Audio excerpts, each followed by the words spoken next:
Are you ready to improve your English listening and speaking skills?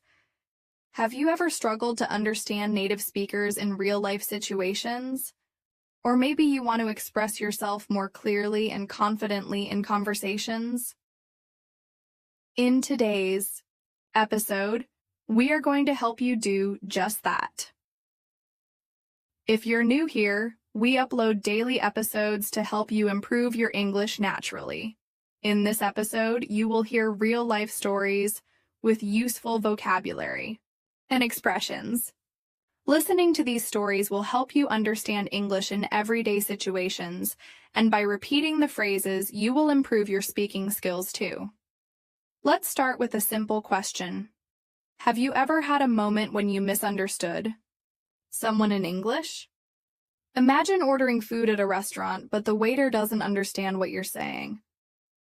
Or talking to a coworker, but missing an important detail in the conversation. These situations can be frustrating, right? Let me tell you a personal story. A few years ago, my friend Daniel traveled to New York for the first time. He was excited, but nervous about speaking English. On his first day, he walked into a small cafe to order breakfast. He wanted a croissant and a coffee, so he confidently said, "Can I have a croissant and a coffee, please?" But the cashier looked confused and asked, "Sorry, what was that?" Daniel repeated himself, but the cashier still didn't understand. He started feeling nervous.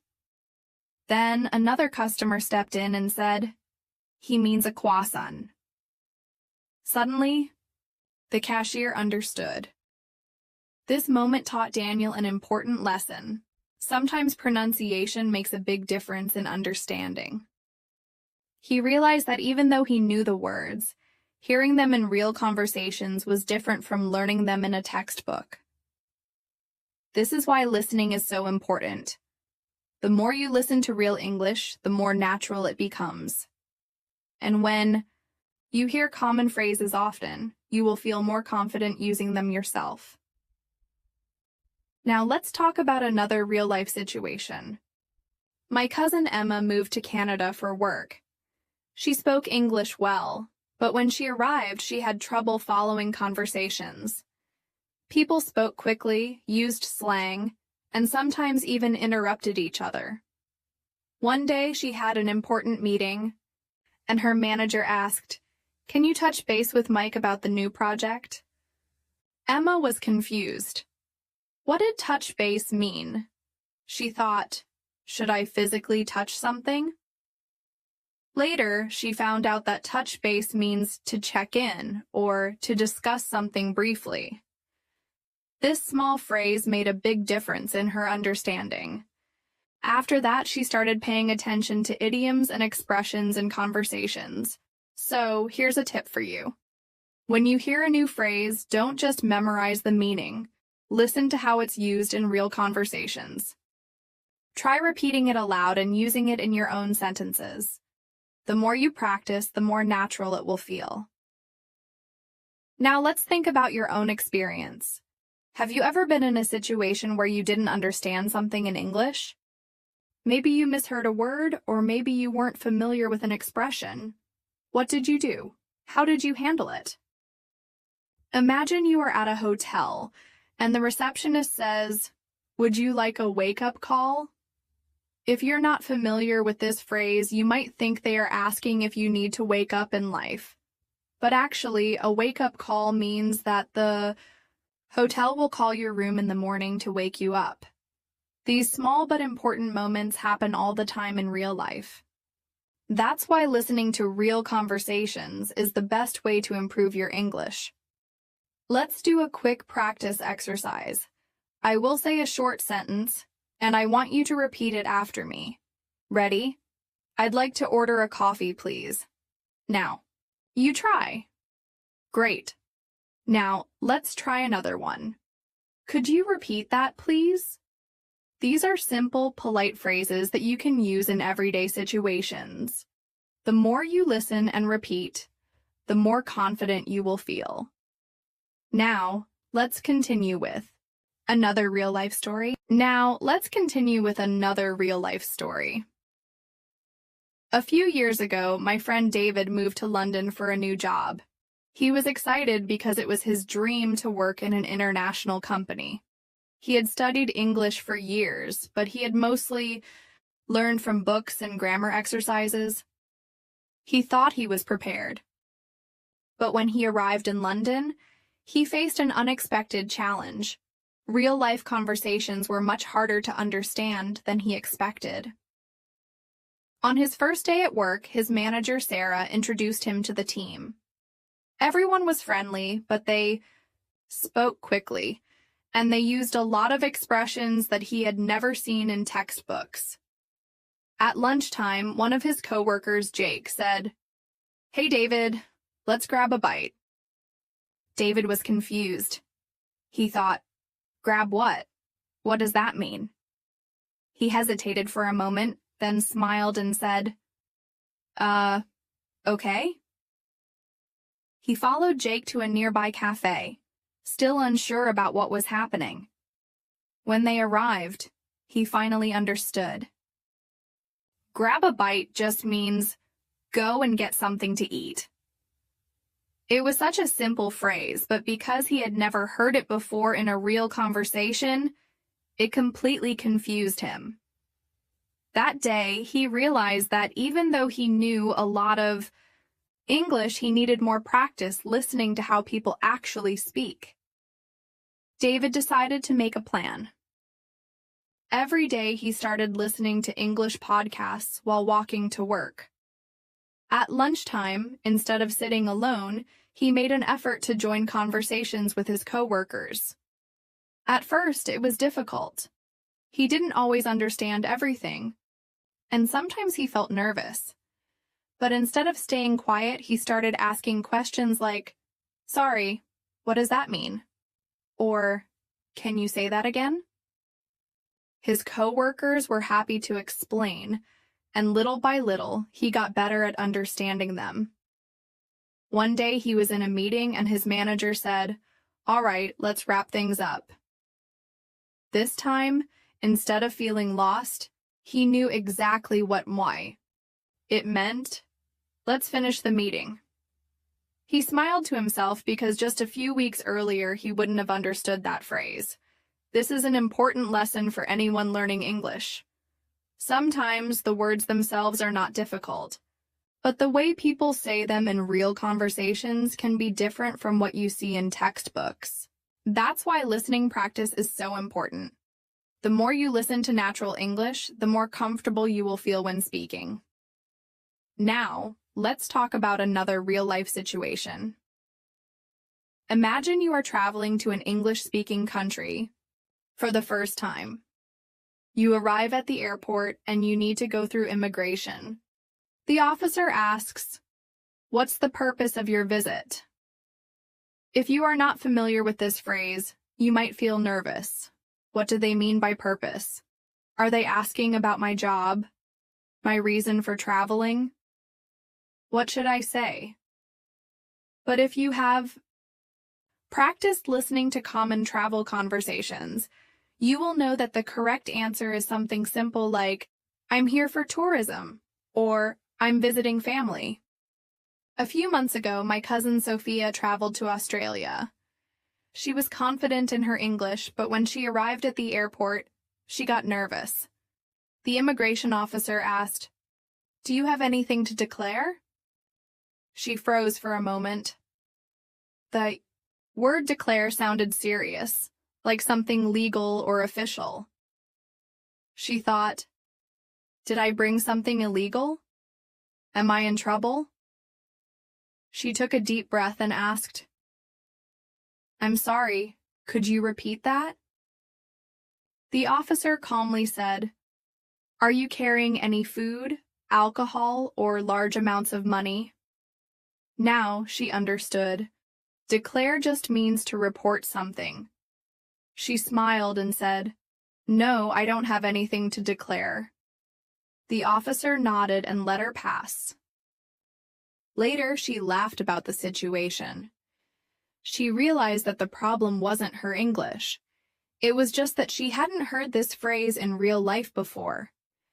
This is why listening to natural conversations is so helpful. The more you hear these phrases in context, the easier it will be to understand and respond naturally. Now, let's do a quick practice exercise. I'll say some common travel questions and I want you to repeat after me. Where are you traveling from? Now, you say it. Great. Here's another one. Do you have a return ticket? Try saying it aloud. The more you practice listening and speaking, the more confident you will feel in real situations.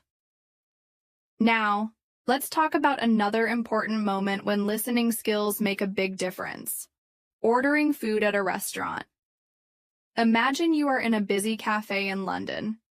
You walk up to the counter and the barista says, "What can I get you?" If you are prepared, you can simply say, "I'd like a cappuccino, please." But what if they ask for here or to go? If you are not familiar with this phrase, you might feel confused. A friend of mine, Mark, had this exact experience. When he traveled to the US, he walked into a coffee shop and ordered a latte. The cashier asked, "For here or to go?" He hesitated. He had never heard this phrase before. He guessed that to go might mean takeaway, so he said, "To go." Luckily, he was right. But at that moment, he felt nervous because he wasn't 100% sure. After that, he started listening carefully to how people ordered food and drinks. He noticed that in the US, people often say, "Can I get a," instead of "I would like." He also learned that "that'll be" is a common way for cashiers to tell you the total price. For example, the cashier might say, "That'll be $5.50. If you don't know this phrase, you might not realize they are telling you the price. But once you hear it a few times, it becomes natural. This is why real-life listening is so important. The more you hear these phrases, the more confident you will feel when speaking. Now let's practice. I'll say some common phrases you might hear in a cafe. Repeat after me. What can I get for you? Now, you say it. Great. Here's another one. That'll be $5.50. Try saying it aloud. When you listen and repeat, your brain gets used to the sounds of English, and speaking becomes easier. Now let's continue with another real-life example. Let's continue with another important area where listening and speaking skills make a big difference. Making small talk. Small talk is the kind of casual conversation you have with people in everyday situations, like when you meet someone new or when you're waiting for a bus. It's a skill that can feel difficult at first, but once you practice it, it can become one of the most valuable ways to improve your fluency in English. A few months ago, my friend Maria, who is from Spain, moved to an English-speaking city for work. She had studied English for many years, but she was nervous about speaking with strangers, especially when it came to making small talk. She thought that small talk wasn't as important as knowing grammar and vocabulary, but she quickly realized that it was a huge part of everyday life. Her first week at work was a bit stressful. At lunch, her colleague John invited her to join him and a few others in the break room. Maria was unsure what to say. She didn't know these people very well, and she was afraid that she might say the wrong thing. When they sat down to eat, John asked, "So, how was your weekend?" Maria froze for a second. In Spain, people often talk about what they did over the weekend, but she didn't know if she should share something personal or keep it simple. She finally decided to say, "It was good. I went to the park with my family." That was a safe answer, right? But then John smiled and said, "That sounds nice. What did you do at the park?" Maria realized that this was just like asking someone about their hobbies or interests. It wasn't a deep conversation. It was just a way to connect. Over the next few days, she became more comfortable with small talk. She started asking her coworkers questions like, "Do you like the weather here?" Or, "What do you like to do in your free time?" And she was surprised at how easy it became. Through these simple conversations, Maria realized something very important. Small talk isn't just about talking. It's about connecting with people. The more you practice, the more natural it becomes.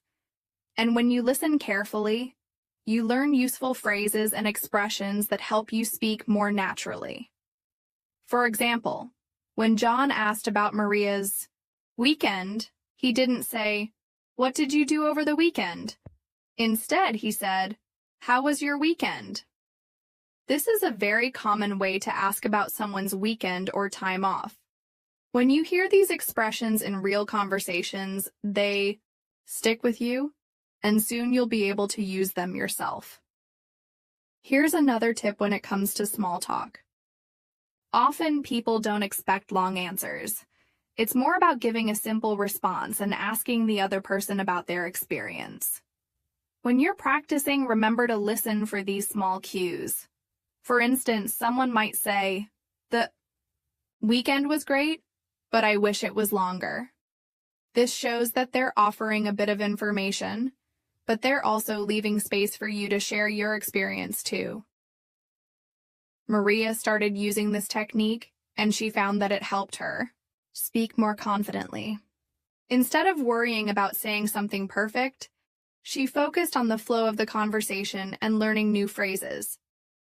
One of the phrases that Maria picked up during her first few weeks was, "What about you?" When someone asks her how her weekend was, she learned that it's perfectly natural to respond with, "It was good, thanks. What about you?" These small, everyday conversations will help you improve your listening and speaking skills, and you'll start to feel more confident in social situations. This is something that can't be learned from a textbook alone. It's about engaging with people, paying attention to how they speak, and practicing how you respond. Now, let's shift gears and talk about something else that can challenge English learners: understanding different accents. When you're learning English, you might find it hard to understand different accents or regional variations, whether it's British, American, Australian, or even different accents within the same country. Understanding accents is an important part of mastering English. Let's take a step back for a moment. I want you to think about your own journey in learning English. Have you had moments where you felt unsure or confused in a conversation? Maybe you were listening to someone speaking quickly, or you didn't understand a slang word or idiom. It happens to all of us, and it's part of the process of learning a new language. The key is not to give up. Keep practicing and keep engaging with real conversations. Every time you listen, you get a little bit better. Remember, English isn't just something you learn from books. It's something you experience through conversations, stories, and real-life situations. Whether it's making small talk with a friend, ordering food at a restaurant, or simply listening to someone tell a story, every moment is a chance to improve. By listening to real stories, you start to notice the natural rhythm of English. You learn how words flow together in sentences, how people express themselves in different situations, and how to use the right phrases at the right time. This is the kind of practice that will help you sound more natural when you speak. When I was visiting New York a couple of years ago, I got a little lost while walking around the city. I decided to stop and ask someone for directions. I approached a friendly-looking person and said, "Excuse me, can you tell me how to get to the subway?" He looked at me and said, "Yeah, just go straight ahead. Take a left at the lights and you'll see it on your right." That was simple enough, but I was surprised at how fast he spoke. He didn't slow down to explain, and I had to listen very carefully to catch all the details. In that moment, I realized how important it is to focus not just on the words, but on how they're delivered. Native speakers often speak quickly, and they use shorthand or expressions that might not be in your textbooks. For instance, when the man said, "Take a left at the lights," he was using a common phrase to mean turn left at the traffic lights. It was casual and quick, but once I understood the phrase, I realized how useful it would be to remember for future conversations. To improve your skills in asking for directions, start by learning common phrases and expressions. You'll often hear people say things like go straight, turn left, it's around the corner, and it's just a few blocks away. These are all useful phrases that you'll encounter frequently. When you're practicing, listen to how native speakers use these phrases in everyday situations. By listening to podcasts, YouTube videos, or watching movies, you'll be able to hear these expressions in different contexts. After practicing asking for directions in English, try to imagine yourself in the situation. Maybe you're lost in a new city and you need to ask for help.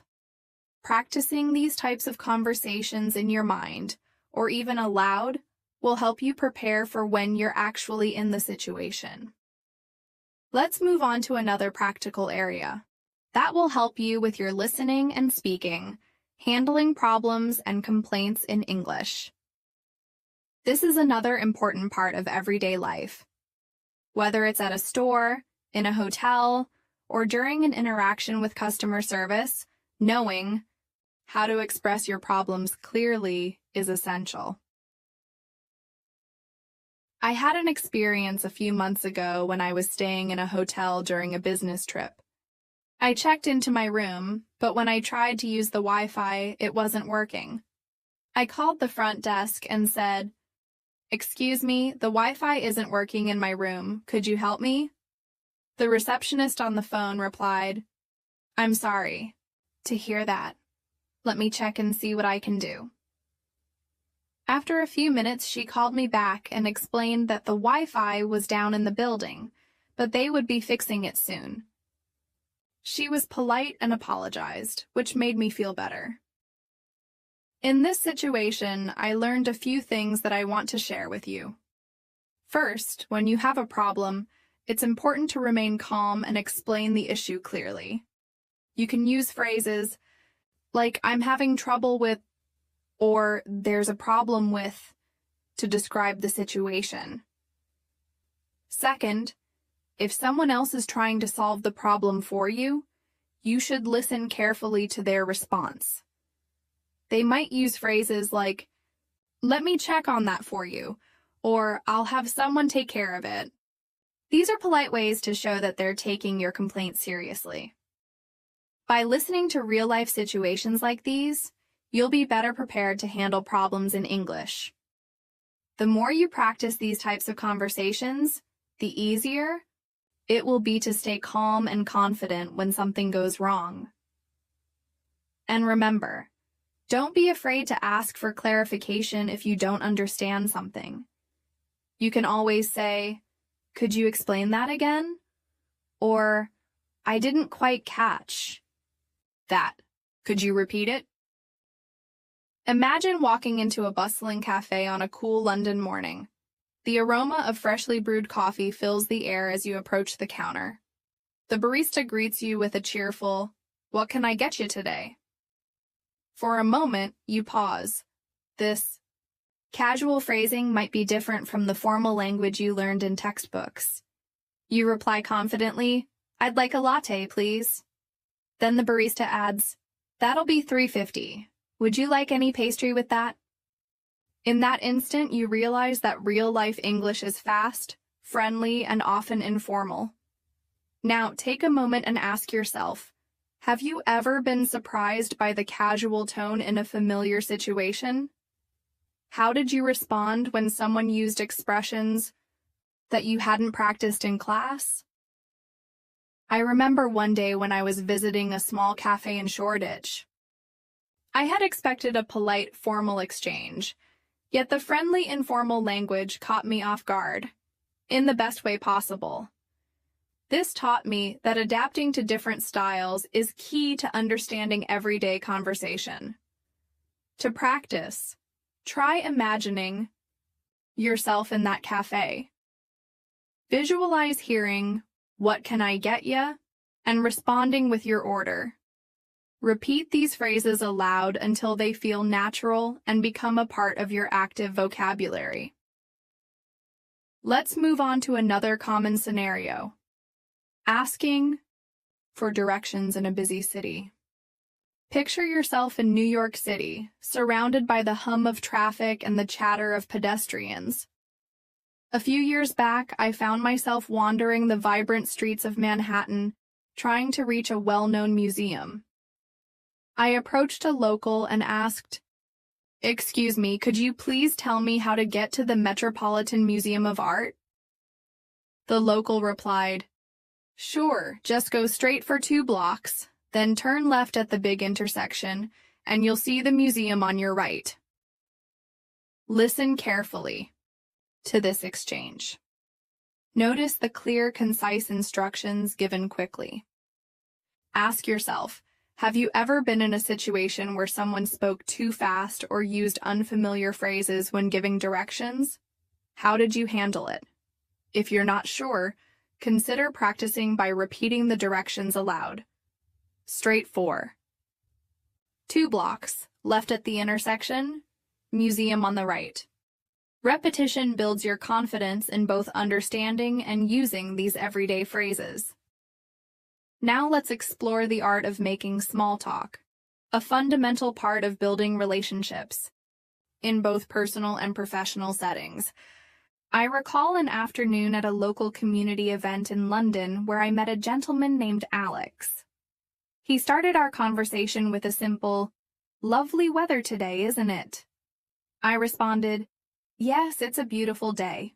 I love how the sunshine brightens everything." That simple exchange opened up a pleasant discussion about favorite outdoor activities, local parks, and weekend plans. Think about your own experiences. What topics do you naturally bring up when meeting someone new? Practice small talk by asking questions like, "How are you today?" or "What have you been up to lately?" The more you practice, the easier it becomes to keep a conversation flowing. Now, let's add another layer by considering professional settings. Imagine you're in a virtual meeting with colleagues from around the world. Your manager might say, "Let's circle back to that point later." At first, you might wonder what circle back means. In this context, it simply means to return to a topic later in the discussion. When you encounter unfamiliar phrases in meetings, jot them down and ask for clarification if needed. Reflect for a moment. Have you ever been confused by business, jargon, or idioms? Practice by repeating phrases like "circle back" until they become second nature. Next, consider the challenges of phone conversations. Unlike face-to-face talks, you rely solely on audio cues. I once made an important call to resolve an issue with my internet connection. The customer service representative, John, said clearly, "Can you please describe the problem you are experiencing?" I explained, "My connection keeps dropping and it's very frustrating." John replied, "I understand. Let me run a diagnostic test on your line."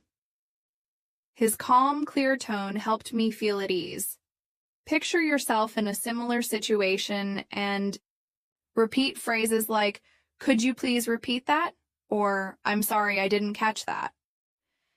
These exercises can prepare you for real-life calls where clarity is crucial.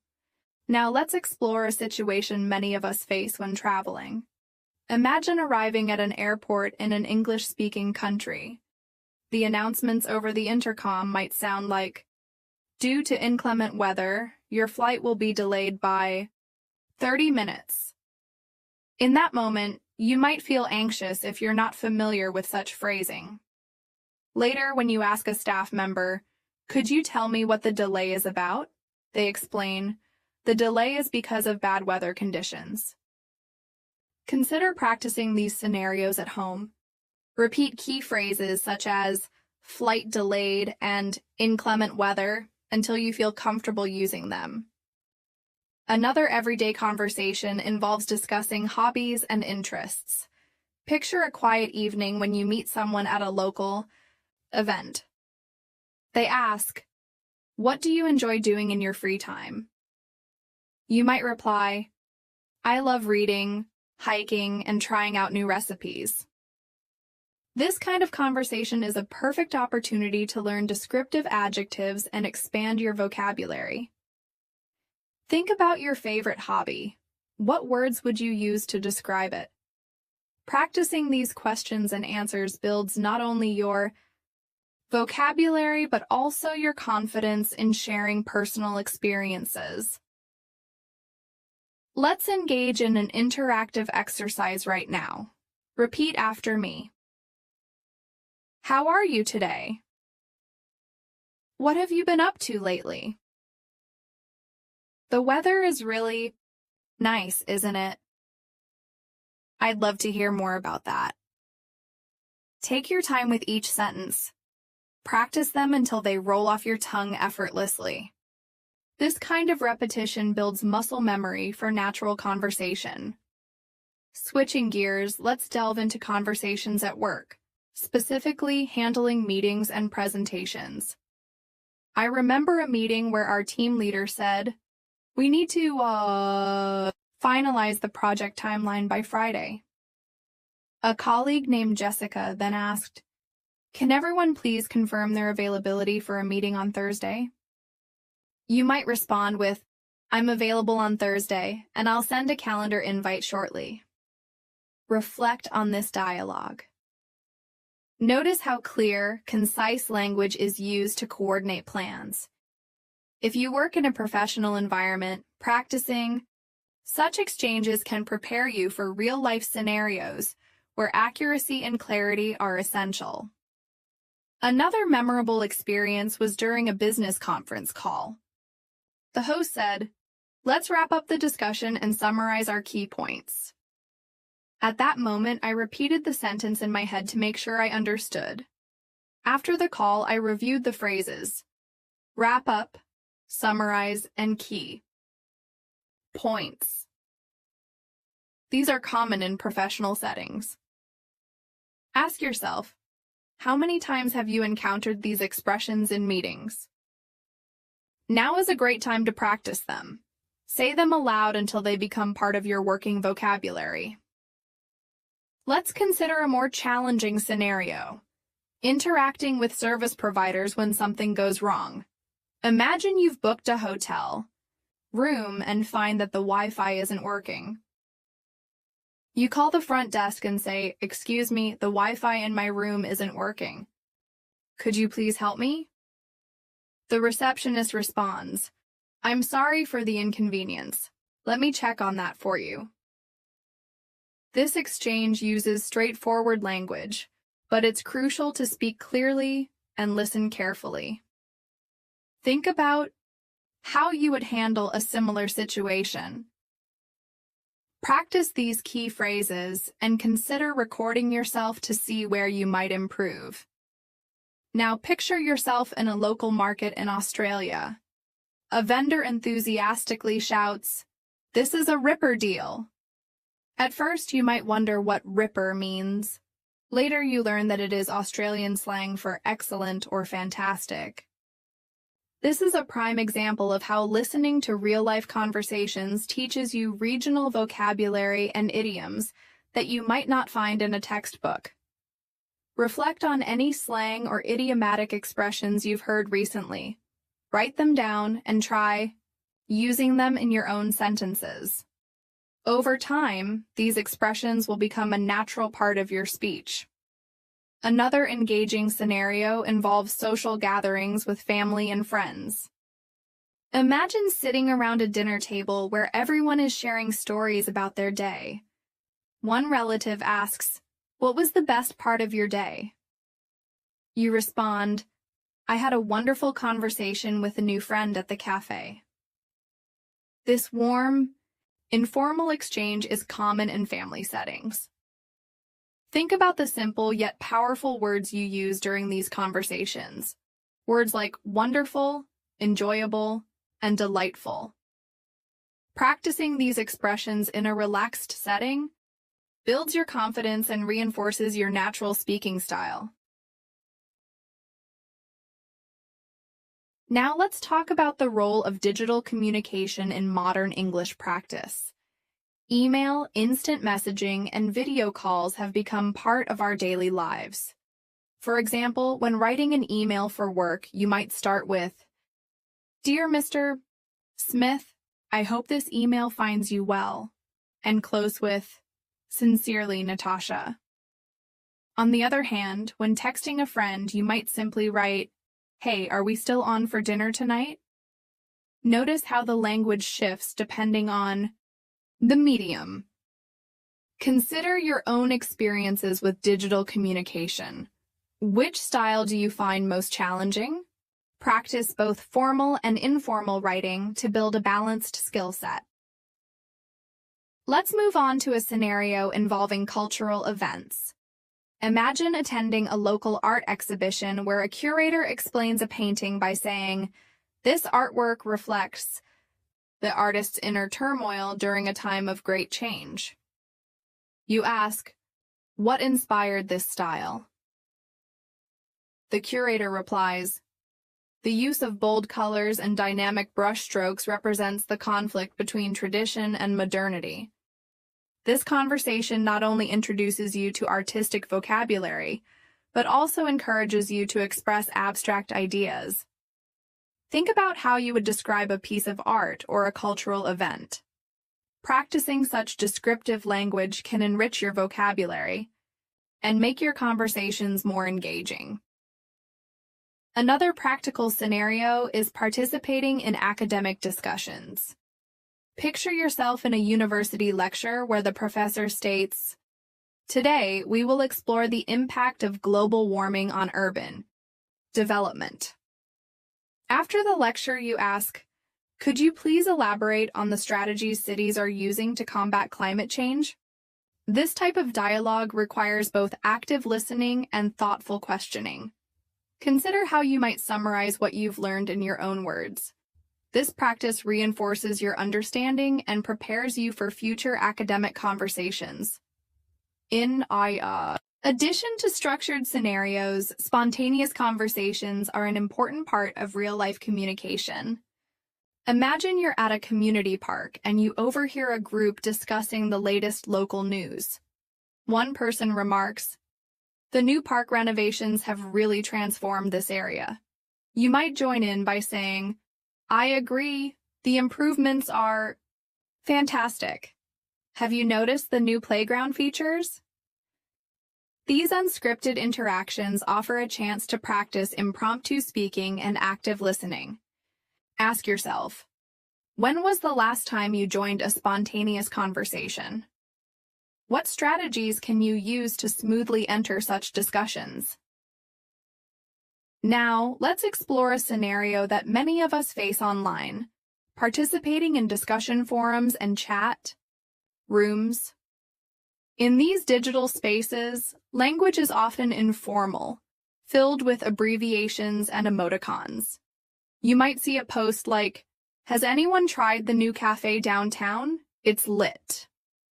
Even if the language is casual, it still provides insights into current slang and conversational style. Spend some time browsing online groups or forums in English. Observe the way people interact and try to incorporate some of these expressions into your own spoken or written communication.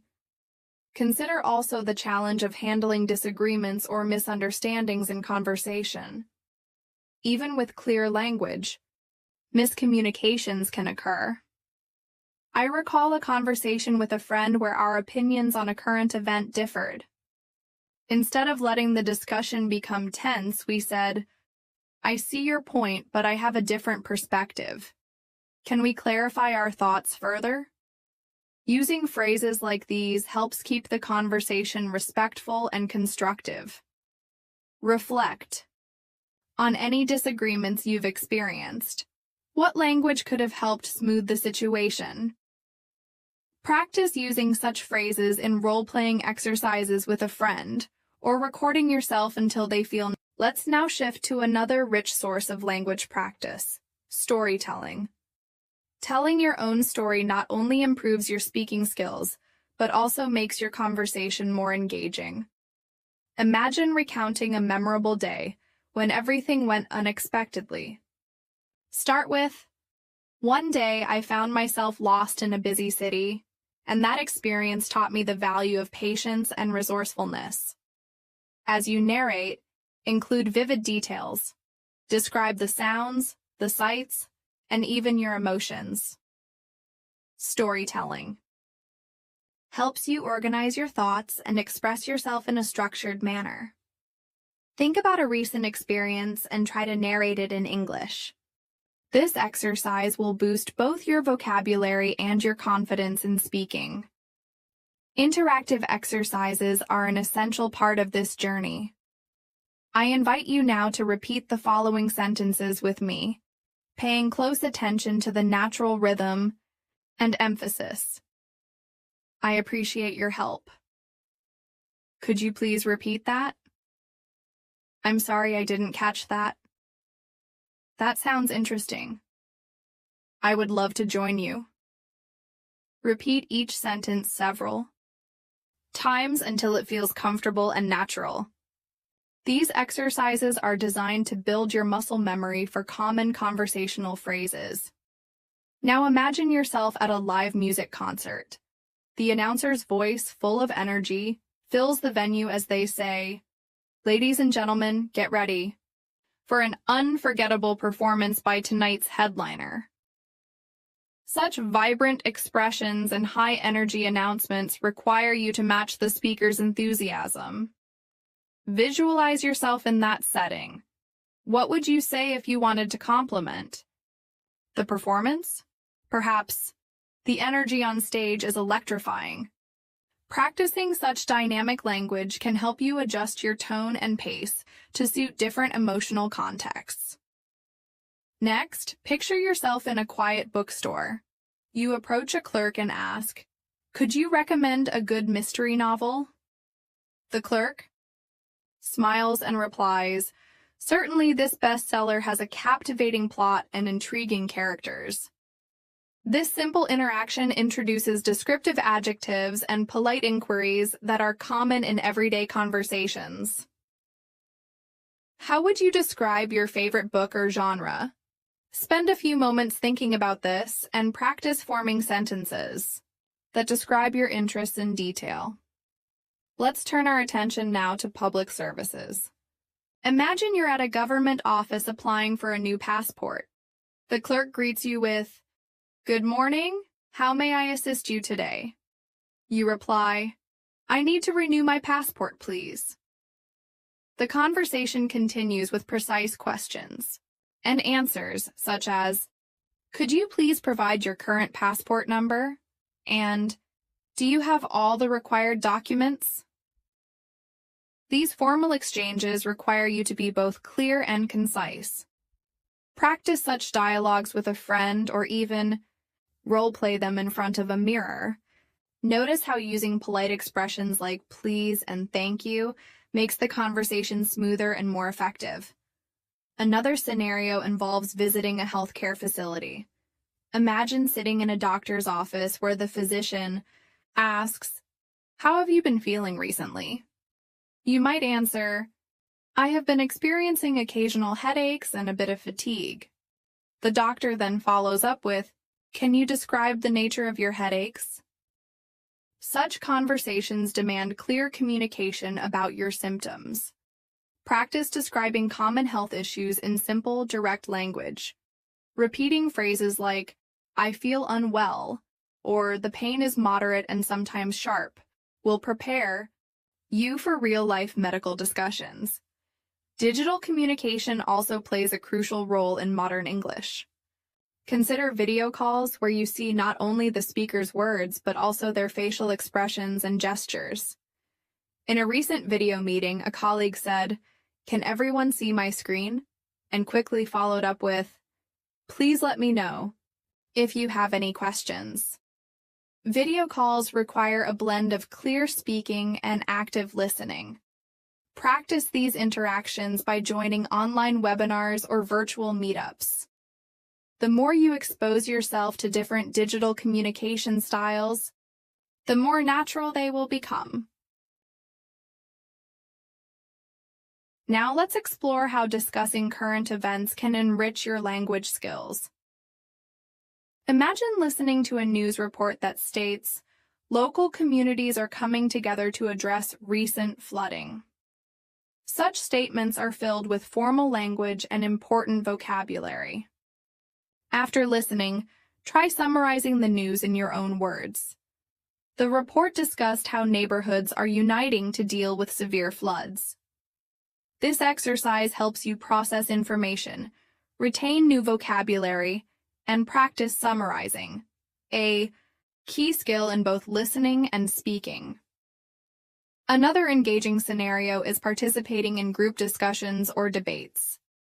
Picture yourself at a community forum where the topic is the impact of social media on daily life. A participant might begin, "I believe social media has revolutionized the way we communicate, but it also presents challenges such as privacy concerns."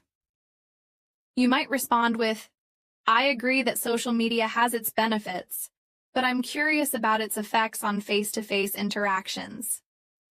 Engaging in debates not only exposes you to different viewpoints, but also teaches you how to articulate your opinions clearly.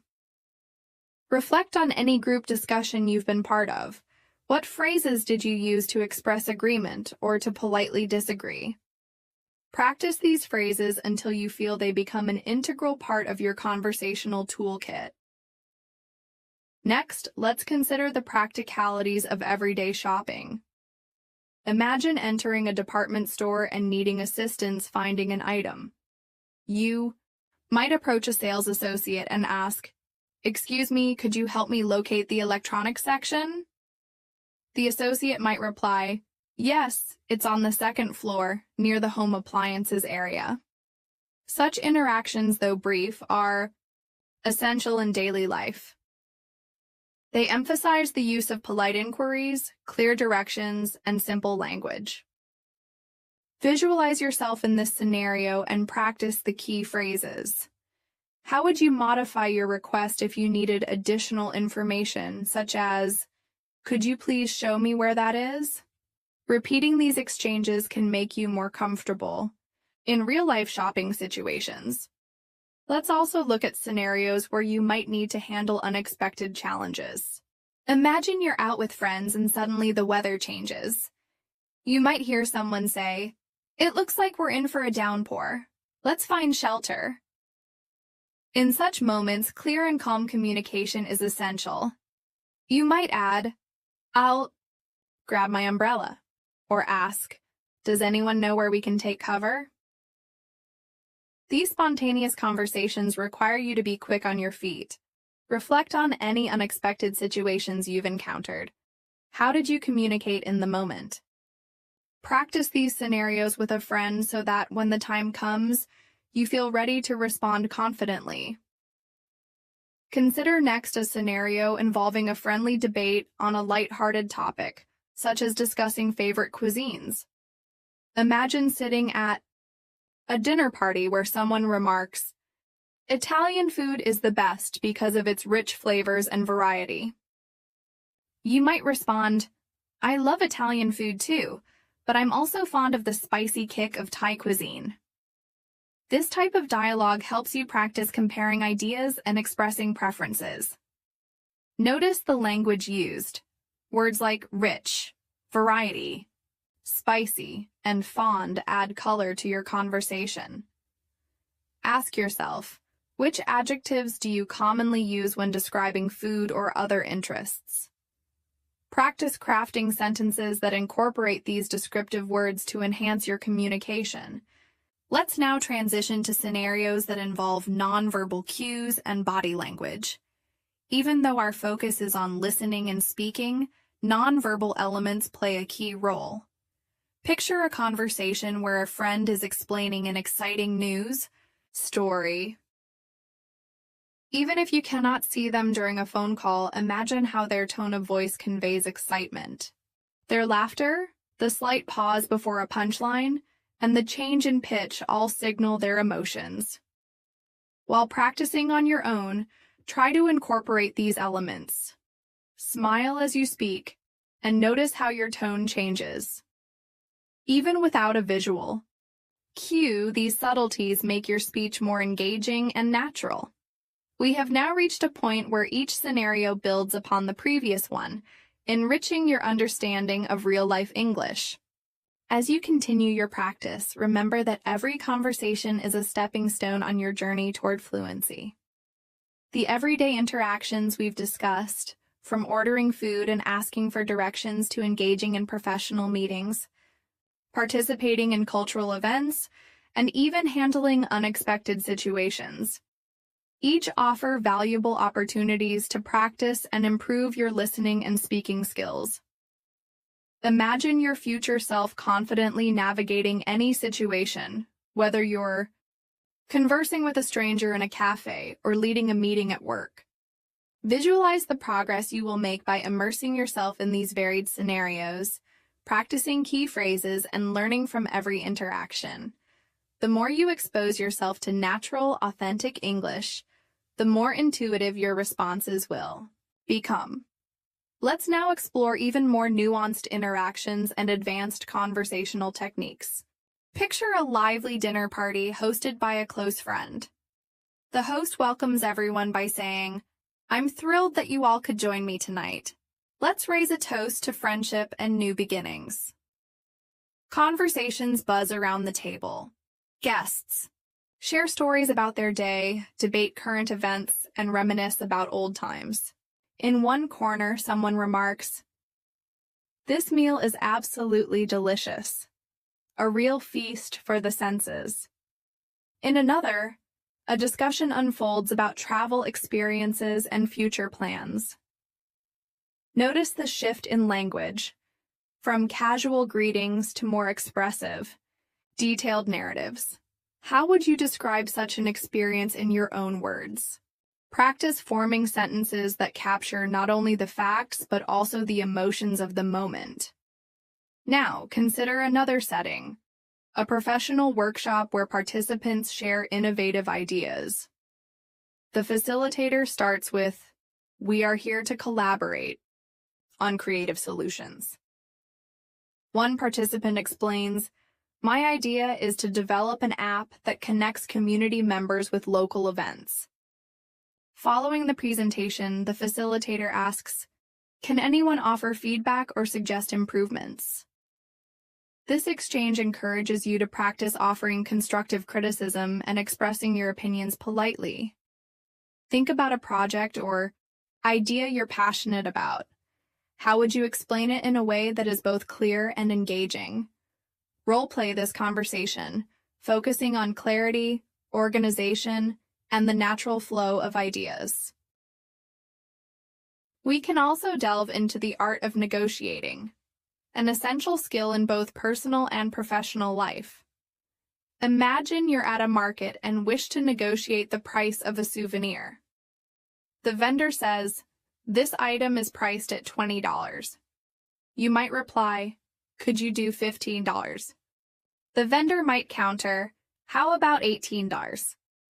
Engaging in such negotiations teaches you to use polite language while expressing your needs. Practice using phrases like, "Would you consider?" or "Is there any possibility of a discount?" Such exercises not only build your vocabulary, but also prepare you for real-life bargaining situations. Next, envision a scenario in which you participate in a creative brainstorming session with colleagues. The atmosphere is dynamic, and ideas flow freely. A colleague suggests, what if we try a new marketing strategy focused on social media influencers? You add, that's an interesting idea. Could you elaborate on how we might implement it? The discussion evolves with each participant building on the previous idea. In these situations, it is vital to listen actively, ask clarifying questions, and summarize key points. Reflect on how you might contribute to such discussions. What phrases would you use to express agreement, request further details, or offer a new perspective? Practice these conversational tools until they become second nature. Imagine, too, the challenge of speaking with confidence during unexpected interviews or impromptu presentations. Perhaps you're at a networking event, and someone unexpectedly asks, "Can you tell me about your work?" You might respond with a brief, confident summary. I work in digital marketing, helping businesses connect with their audiences through innovative online strategies. This type of spontaneous speaking requires you to organize your thoughts quickly and express them clearly. Practice by preparing a few short introductions about yourself and your work. Repeat them until they sound natural and relaxed. We've covered scenarios from formal meetings and technical support calls to casual dinners and lively debates. Each example emphasizes the importance of active listening, thoughtful questioning, and clear expression. As you move forward, incorporate these techniques into your daily interactions. Whether you're speaking one-on-one or in a group, every conversation is an opportunity to refine your skills. Now, consider integrating multimedia into your practice. Audiobooks, radio shows, and podcasts offer a wealth of authentic language exposure. I remember listening to a popular British audiobook narrated by an actor with clear, crisp pronunciation. I paused frequently to repeat sentences and mimic the intonation. Such shadowing exercises can dramatically improve your accent, rhythm, and overall fluency. Choose a short audio clip from a source you enjoy and practice shadowing it. Notice the subtle inflections and the natural pauses the speaker uses. Over time, you will find that your ability to understand and replicate these patterns will enhance your overall speaking proficiency. In addition to shadowing, consider engaging with language learning apps that offer pronunciation and listening exercises. Many apps feature interactive lessons where you can record your voice, receive feedback, and compare your pronunciation with native speakers. This kind of immediate feedback is invaluable for improvement. Ask yourself, which app or resource has helped you the most so far? If you haven't tried one yet, explore a few and see which fits your learning style best. We have now covered numerous scenarios, from everyday errands and social gatherings to professional environments and cultural events. Each situation is designed to immerse you in real-life English and build your confidence in listening and speaking.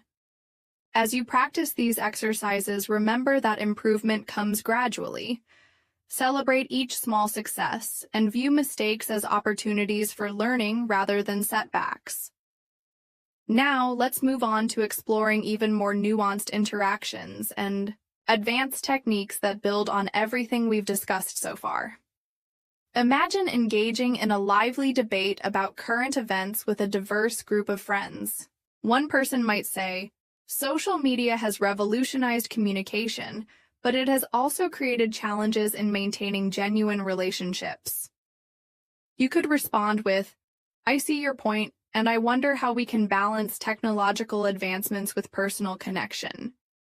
What do you think are some practical solutions?" This exchange requires you to listen carefully, process multiple viewpoints, and articulate your thoughts clearly. Practice summarizing what others say and then building on that with your own insights. This active engagement is a powerful way to improve both your listening and speaking skills. Think about how you can apply these techniques in your daily routine. Perhaps you can start a conversation journal where you write down interesting phrases, idioms, or new vocabulary you hear during the day. Reflect on conversations you had. What worked well and what could you improve next time? This reflective practice turns everyday interactions into valuable learning experiences. Consider also exploring role-playing exercises with a language partner, or even by yourself in front of a mirror. Imagine various scenarios: a job interview, a customer complaint, a casual chat with a neighbor, and act them out. This role-playing not only reinforces the vocabulary and expressions you've learned, but also helps you develop a natural, confident speaking style. Challenge yourself by switching roles. One moment you're the speaker, the next you're the listener. How does your language change in each role? This exercise will help you become more adaptable and aware of the nuances of conversation. Furthermore, delve into discussions about abstract topics such as dreams, ambitions, or even philosophical questions. For instance, you might say, "What do you believe is the most important quality for success?" Such open-ended questions invite detailed responses and require you to think critically in English. They also provide a platform for you to express your opinions and learn new vocabulary and context. Practice forming your thoughts on these topics and sharing them in a clear, concise manner. Over time, you'll find that your ability to discuss complex subjects improves dramatically. As you continue your journey, it's important to vary your sources of input. Listen to podcasts from different regions, watch interviews with speakers who have distinct accents, and read aloud from various genres, be it fiction, nonfiction, or even poetry. Each medium offers its own set of challenges and rewards, enriching your overall understanding of the language. Ask yourself, which source of English do you enjoy the most, and how can you incorporate it into your daily practice? Balancing different types of content will ensure you're prepared for any situation, whether formal or informal. Imagine a scenario where you attend a live workshop at a community center. The facilitator welcomes everyone. "Good morning, everyone. I'm excited to dive into today's creative session." As the workshop progresses, you participate in group activities, share your ideas, and listen to others with genuine interest. You might say, "I found that exercise very inspiring. It really opened my mind to new possibilities." Reflect on how these structured yet creative environments force you to adapt your language in real time, using both prepared phrases and spontaneous responses. How can you seek out more of these opportunities? Another engaging context is interacting with people in informal digital spaces. Consider joining an online chat room or a discussion board dedicated to topics that interest you. Whether it's a forum about travel, cooking, or technology, these platforms allow you to see natural written English in action. They also offer a less intimidating environment to practice your language skills, read through discussions, note down interesting phrases, and even contribute your own thoughts. Ask yourself, what have you learned from online conversations that you might not encounter in formal settings? Embrace the diversity of language and use it as a tool to enhance your spoken English later. We have now journeyed through numerous scenarios and exercises designed to immerse you in real-life English. Each experience, from ordering coffee and negotiating prices to debating current events and storytelling, builds your ability to understand and respond naturally. Remember, every conversation you engage in is an opportunity to learn, and every mistake is a stepping stone to improvement. Keep challenging yourself, keep practicing, and most importantly, keep enjoying the process of learning. So imagine you're stepping into the world of English conversation. You might be feeling a little nervous or unsure of how to express yourself in a new language, but that's perfectly normal. Every time you try, you're improving your skills and getting better at understanding how English works. When it comes to speaking English confidently, it's not about being perfect. It's about being clear and feeling comfortable while you're communicating. Let's go ahead and look at how you can start by practicing small, everyday phrases that will help you build up your confidence. These are things that you can use in almost any situation, whether you're at the store, meeting a new person, or just talking with friends.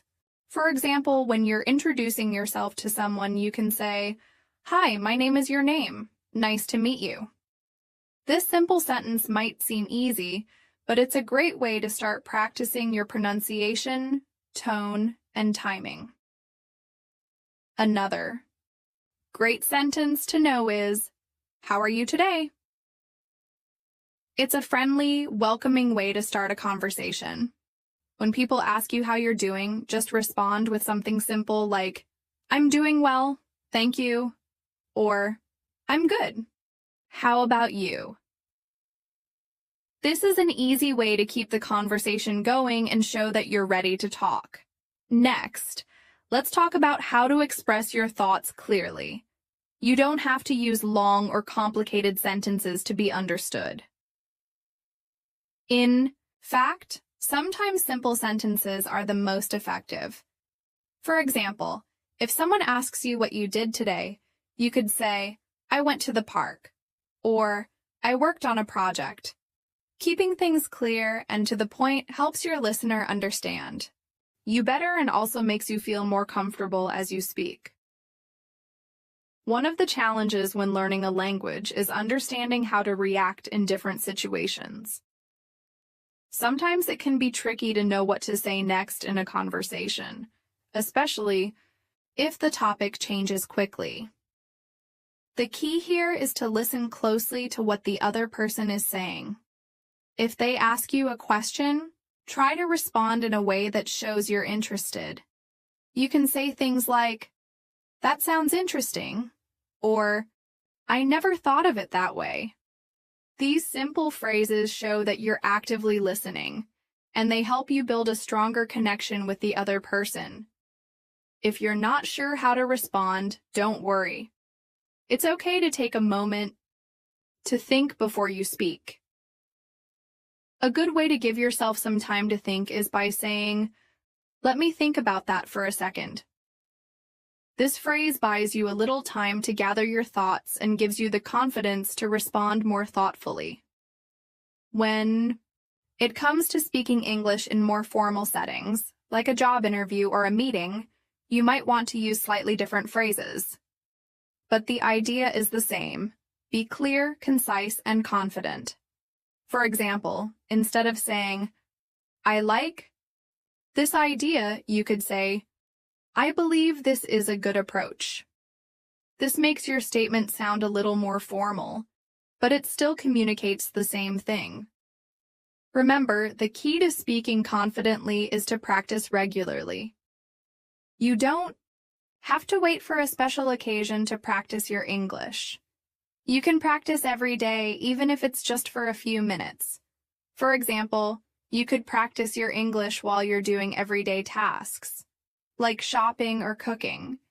If you're at the grocery store, try to read the labels on the products in English, or practice saying the names of things you're buying.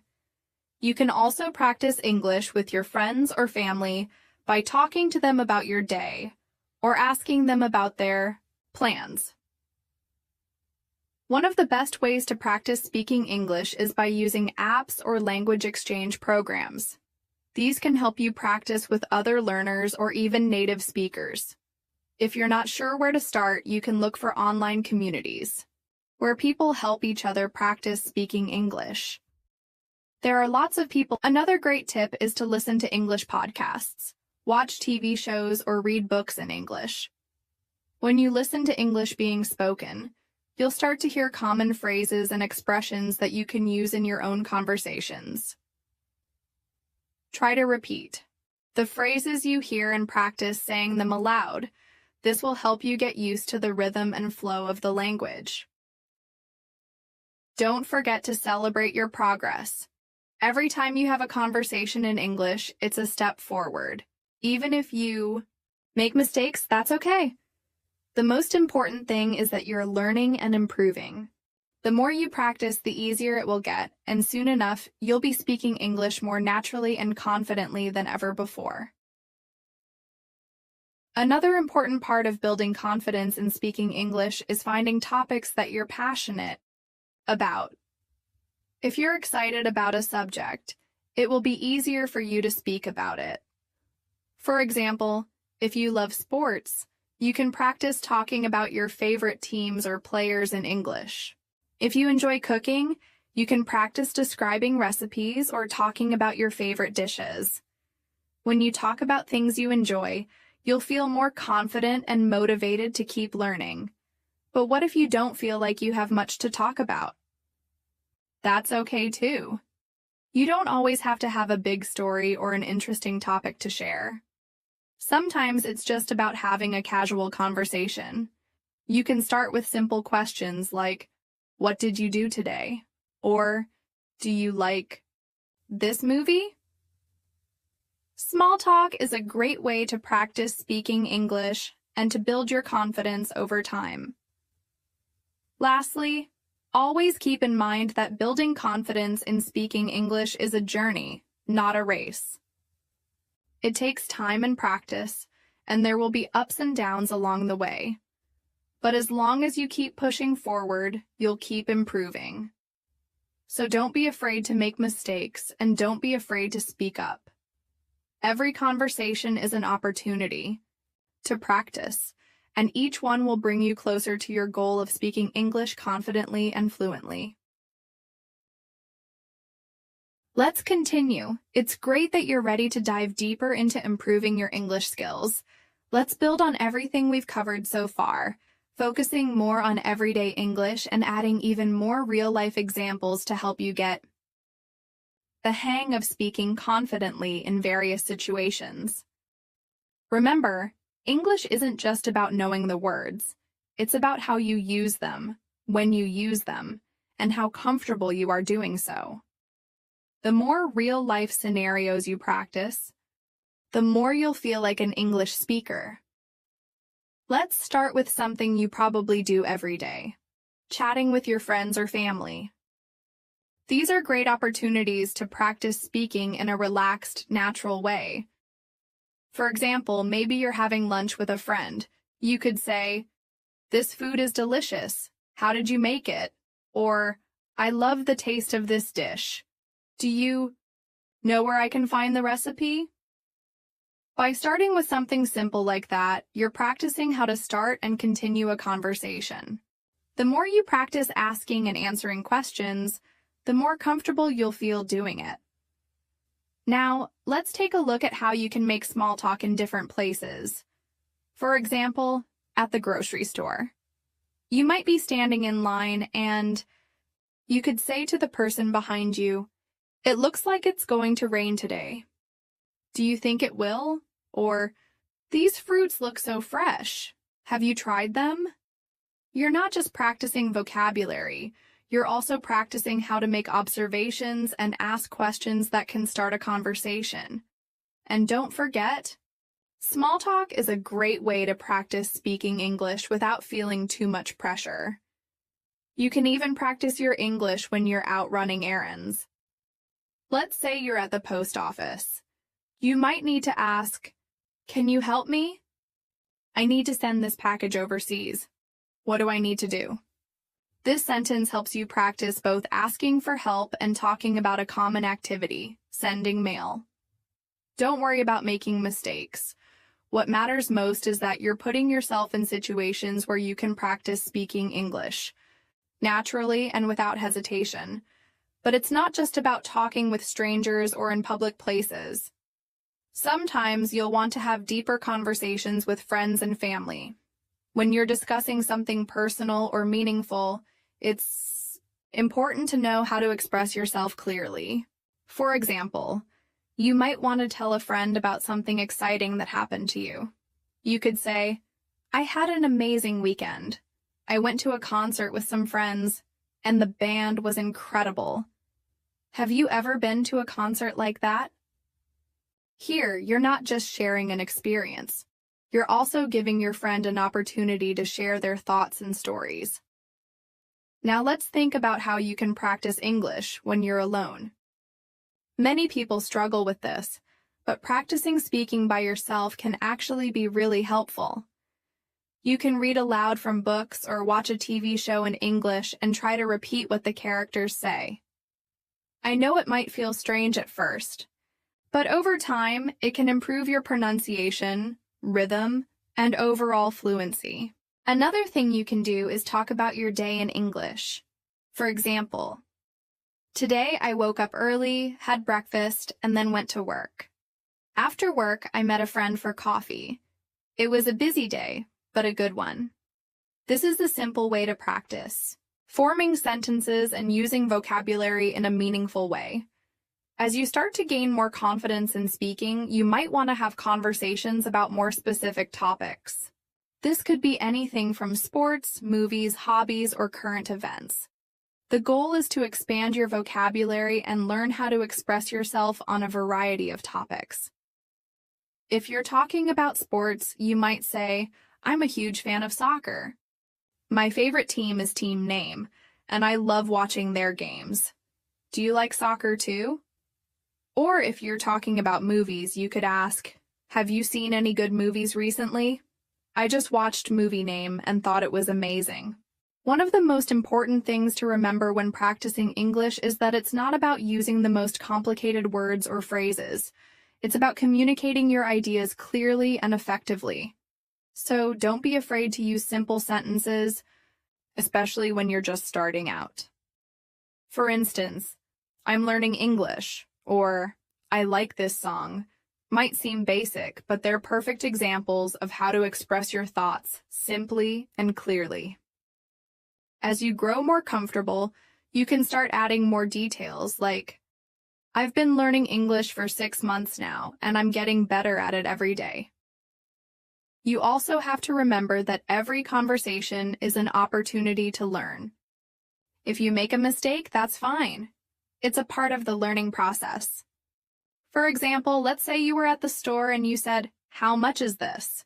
But the cashier responded with, "It's $5. You might think to yourself, "Oh, I should have said, 'How much does this cost?'" But don't worry. Mistakes like this are natural, and they give you the chance to learn and improve. The more you practice, the more you'll start to notice how native speakers express themselves. The goal is not perfection, it's progress. Have you ever had an embarrassing moment in English? Maybe you said something wrong or you couldn't think of the right word at the right time. That's okay. It happens to everyone, even fluent speakers. For example, I remember once when I was learning English, I tried to order food at a restaurant and accidentally said, "I would like a coffee with a spoon," instead of, "I would like a spoon with my coffee." The waiter smiled and corrected me, but it was a funny moment. It's those little things that teach you the most and help you remember the right phrases next time.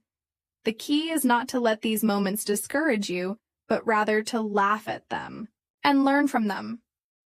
Now let's look at how you can improve your listening skills as well. One of the best ways to improve your listening is to listen to English every day. This could mean watching movies or TV shows, listening to podcasts, or even just talking to someone in English.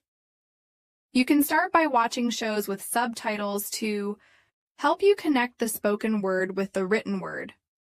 As you get better, try watching without subtitles and see how much you can understand. Over time, your listening skills will improve, and you'll be able to follow conversations more easily.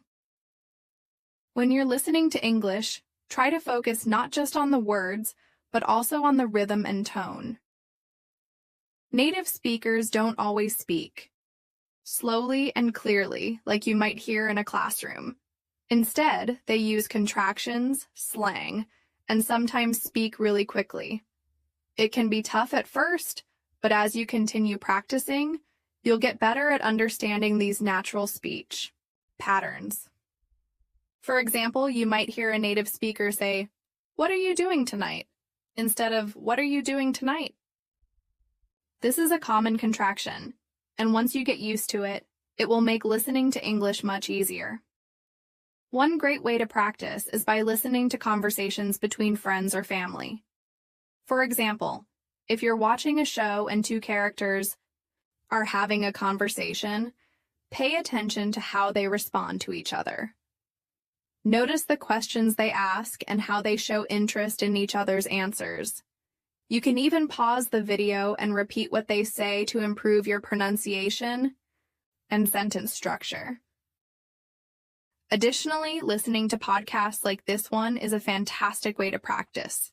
In fact, by listening to real-life conversations between people, you'll hear natural pauses, tone changes, and different ways to phrase things. Over time, this will help you become a more confident speaker and listener. So whether it's casual chat or more serious discussions, you'll learn how to adapt to different types of conversations in English. Let's continue and dive deeper into how we can make your English journey even more practical and relatable. Starting with how you can make your listening and speaking even stronger by using real-life situations and personal examples. The key to mastering a language is immersing yourself in it as much as possible, especially by engaging in conversations that feel natural and connected to your everyday life. When you listen to people talk in English, whether it's in movies, podcasts, or real conversations, you start to pick up on things like how they structure their sentences, how they express their feelings, or how they make their points clear. This is something that's hard to learn from a textbook because it's all about the rhythm, the flow, and the natural expression of emotions. Think about it. When you're talking with your friends, you don't necessarily follow a strict grammar rule. Instead, you speak from the heart, and you adapt based on the situation. Let me share a personal example with you. One time I was traveling in a foreign country, and I was trying to order food at a local restaurant. The waiter didn't speak English very well, and I didn't speak the local language, so it was a bit tricky. But we communicated using gestures, pointing to items on the menu and asking questions like, "Is this spicy?" or "Can I have it without sauce?" Even though we didn't speak the same language fluently, the experience taught me how important it is to find creative ways to communicate. In the same way, when you're speaking English, it's not about being perfect. It's about making yourself understood and learning to adapt to the situation. This kind of experience is very useful when it comes to improving your speaking and listening skills. In real-life conversations, you're not going to get the chance to think about every word you say. Instead, you need to practice speaking naturally, even when you make mistakes. It's a great way to build confidence in your English skills. Think about all the little things you say every day, like when you're talking to your friends or coworkers. For example, when you're talking about a recent event, you might say, "I went to a concert last weekend. It was amazing. Have you ever been to one?" This simple sentence helps you practice speaking in the past tense while telling a story that others can relate to. The beauty of using these real-life experiences is that they teach you how to keep the conversation going. It's not enough to just speak in complete sentences. You also need to practice making the conversation flow. Let's take a moment to think about how a conversation would go between two friends who are talking about their day. One might say, "I had such a busy day today," and the other might ask, "What did you do?" This is an excellent way to practice asking questions and continuing the conversation. You're not just focusing on words. You're focusing on the rhythm of the conversation, how one person's response leads to the other person's next sentence. It's a skill that takes time to develop, but it's worth every bit of effort. When you listen to conversations like this, it's important to focus on the little details, like how people stress certain words, how they use pauses, or even how they express feelings. For example, when someone says, "I can't believe it," they may be expressing surprise or disbelief. Understanding the tone and emotion behind the words helps you to better understand what the speaker is trying to convey. So next time you're listening to a conversation, pay close attention to how people speak, not just the words they say. Let me give you another example of how this works. A friend of mine was talking about her experience of moving to a new city, and she said, "It was overwhelming at first. Everything was new people, new places, new routine." In this case, she was using the word overwhelming to describe how she felt about the situation. Notice how she uses the word new repeatedly to emphasize how everything was unfamiliar. This type of speech is very common in everyday conversations, and by listening to how people express their feelings and experiences, you'll be able to practice expressing yourself in similar ways, and you don't have to look far for examples. Think about the conversations you hear every day, whether you're listening to a conversation at the coffee shop, on the bus, or while watching TV shows or movies. Each of these situations offers a unique opportunity to improve your listening skills. For instance, if you're watching a TV show, you can focus on how people react in different situations. How do they express surprise, frustration, or happiness? This type of emotional expression is just as important as knowing the vocabulary, because it helps you understand the context in which certain words are used. When I was learning English, I watched a lot of sitcoms to get used to how native speakers express themselves in casual, everyday situations. For example, in the show Friends, the characters often say things like, "Could you be any more dramatic?" or "It's not that big of a deal." These phrases might sound casual or even a bit funny, but they're used all the time in real conversations.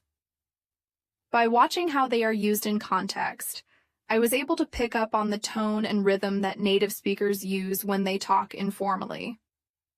One of the biggest challenges for English learners is getting used to the speed at which native speakers talk.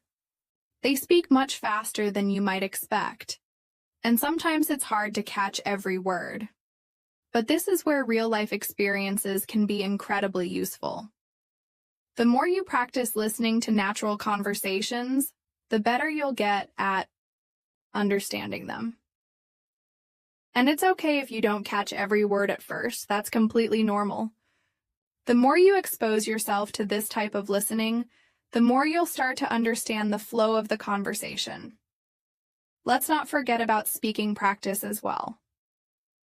One of the best ways to improve your speaking is by mimicking real-life conversations. For example, after you've listened to a podcast or watched a video, try to repeat some of the sentences you heard. Focus on the pronunciation, the rhythm, and the tone. You can even practice speaking out loud in front of a mirror, or record yourself. Listening to your own voice will help you identify areas for improvement and allow you to see how far you've come. It's like learning to play an instrument. The more you practice, the better you get.